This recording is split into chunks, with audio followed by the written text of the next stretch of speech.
Good morning India. दोस्तों नमस्कार। दोस्तों हमारे चैनल की कहानियाँ आप तक रोजाना पहुँचती रहे, इसके लिए आप हमारे चैनल को सब्सक्राइब कर सकते हैं। चैनल पे पहली बार आए हैं तो आप चैनल को सब्सक्राइब जरूर करें। चलिए इस प्यारी सी कहानी को शुरू करते हैं। और हाँ, आप इस कहानी को सुनते वक्त ईयरफोन का उपयोग कर सकते हैं। ये कहानी है सचिन की, जो 24 साल के हैं और हरियाणा के रहने वाले हैं। अब आगे की कहानी उन्हीं की जुबानी सुनते हैं। बात कुछ दिन पहले की है। मैं रोहतक के बाजार में ऐसे ही बाइक पर फालतू में चक्कर लगा रहा था। तभी मेरी नजर एक खूबसूरत सी लड़की पे पड़ी। उसका नाम सोनिया, जो मुझे बाद में पता चला। उसकी हाइट यही कोई 5 फुट 4 इंच होगी। रंग काफी साफ था। वो एक ऑटो रिक्शा में बैठे कहीं जा रही थी। मैंने उसके ऑटो के पीछे चक्कर काटने चालू किए। करीब 6-7 बार चक्कर लगाने के बाद उसने मुझे देखा। फिर तो मेरी 4 बार उससे नजरें मिली। आगे चलकर वो वहां पर पार्क के सामने उतर गई। वहां पर किसी आदमी के साथ बाइक पे बैठ चली गई। मैं भी उनके पीछे पीछे चलना शुरू किया। सोनिया बार बार मेरी तरफ देख रही थी और धीरे धीरे मुस्कुरा भी रही थी। मैंने सोचा मेरा काम बन सकता है, पर आगे चलकर वे पता नहीं किस गली में चली गई और मैं उससे एकदम मानो बिछड़ ही गया। मैंने लगभग 1 घंटा उस कॉलोनी में चक्कर लगाए, लेकिन मेरा हाथ कुछ नहीं लगा। खैर मैं थक हार कर घर आ गया। रात में भी मुझे उसी के सपने आ रहे थे। मैं इस तरह उसे देखकर फिदा हो गया था, ये आप सोच ही सकते हैं। अगले दिन उसी टाइम में उसी पार्क के सामने पहुंच गया जहां पर सोनिया ऑटो से उतरी। वहां कोई नहीं था, ना तो वहां वो अंकल थे जिनके पीछे सोनिया बैठी थी। मैं करीब 1 घंटा वहां इंतजार करने लगा, लेकिन मुझे वो नहीं मिली। तीसरे दिन में मैं वहां आकर खड़ा हुआ, लेकिन कुछ पता ही नहीं चला। चौथे दिन मैं फिर से बाजार में ऐसे ही फालतू चक्कर लगा रहा था तो मुझे फिर से सोनिया मिली। हमारी फिर से नजर मिली और सोनिया मुस्कुराने लगी। अब मैंने मौका नहीं छोड़ना चाहा।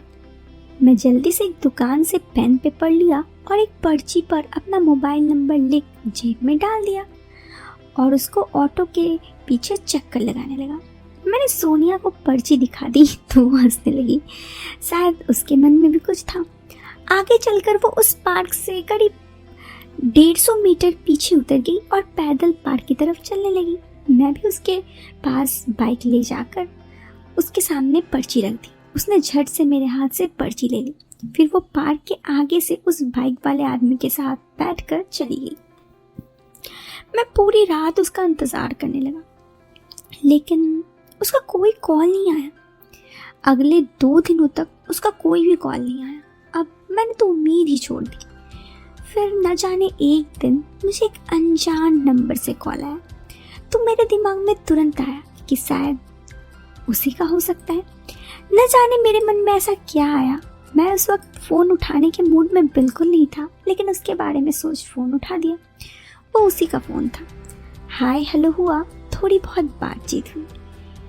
फिर हम लोग हर रोज़ एक दूसरे के साथ पहले तो नॉर्मल ही बातें करने लगे।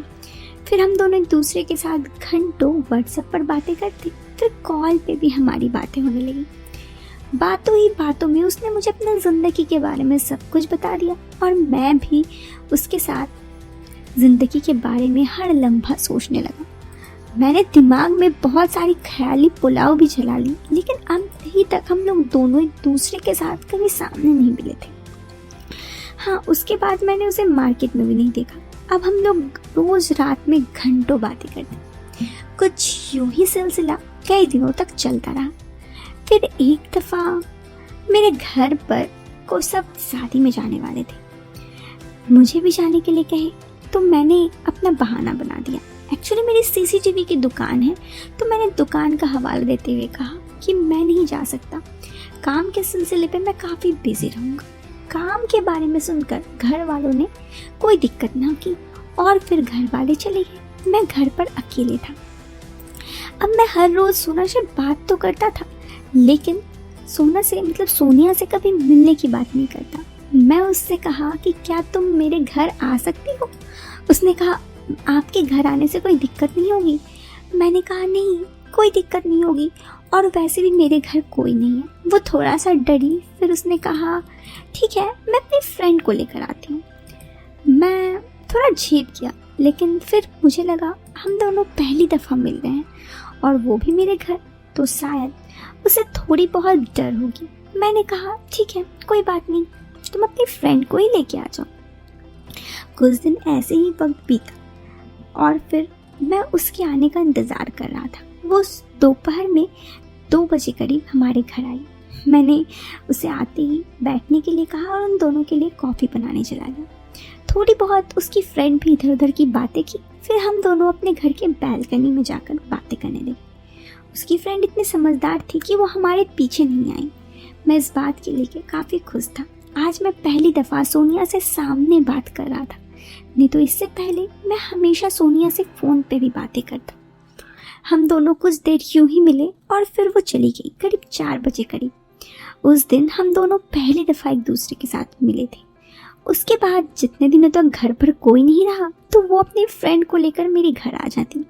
उसके बाद जब मेरे घर वाले आ गए तो हम दोनों इधर उधर मार्केट में मिल लेते, लेकिन हम दोनों के बीच इससे ज़्यादा कुछ रिश्ता बन ही नहीं पा रहा था।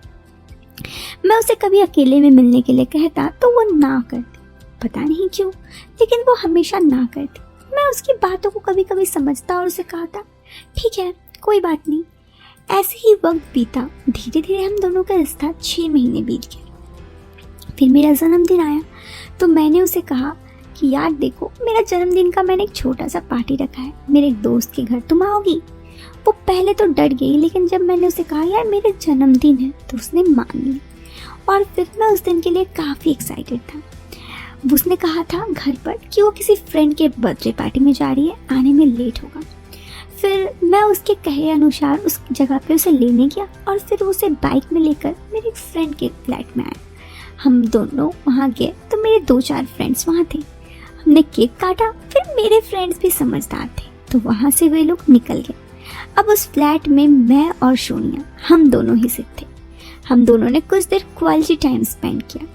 आज वो मेरे साथ पहली दफ़ा अकेली थी, वो थोड़ी कंफर्टेबल थी और मैं भी। हम दोनों एक दूसरे के साथ खूब सारी प्यार भरी बातें की और फिर वो चली। उसके बाद हम दोनों कई दफ़ा एकांत में मिले।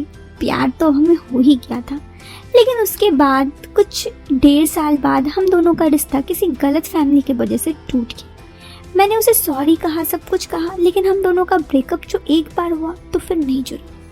उसके बाद उसकी ज़िंदगी में कोई नया लड़का आ गया, लेकिन मैं अभी तक अकेला हूँ। लेकिन बस हम दोनों के रिश्ते की याद मेरे साथ अभी भी जुड़ी है। तो दोस्तों, ये थी सचिन की कहानी। कैसी लगी आपको ये प्यारी सी कहानी? कमेंट बॉक्स पे कमेंट करके ज़रूर बताना। पसंद आई हो तो वीडियो को लाइक कर देना। जहाँ पे पहली बार आए हैं तो सब्सक्राइब करना। मिलते हैं फिर एक नए वीडियो में एक नए और इंटरेस्टिंग टॉपिक के साथ। Till then bye bye, take care, bye.